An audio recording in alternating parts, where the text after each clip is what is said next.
North south বিশ্ববিদ্যালয়ে এমন আইন করতে হবে, 24 ঘন্টার মধ্যে ঘোষণা দিতে হবে, যদি কেউ আমার আল্লাহ, আমার নবী মুহাম্মদ রাসূলুল্লাহ সাল্লাল্লাহু আলাইহি ওয়াসাল্লাম, আমার ইসলাম নিয়ে কটূক্তি করে, খারাপ কথা বলে, তাহলে ওই শিক্ষক, ওই কর্মচারী, ওই শিক্ষার্থীকে তাৎক্ষণিক আজীবন বহিষ্কার পূর্বক বিশ্ববিদ্যালয়ের প্রক্টর বডির মাধ্যমে গ্রেফতার করে আইনের হাতে সোপর্দ করতে হবে।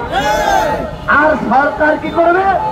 সরকার তাদের ব্লাসফেমি আইনের মাধ্যমে 10 দিনের জন্য মৃত্যুদণ্ড কার্যকর করবে। আর মৃত্যুদণ্ড যদি তাদের কার্যকর না করে তাহলে সরকারের মৃত্যুদণ্ড বেড়ে যাবে।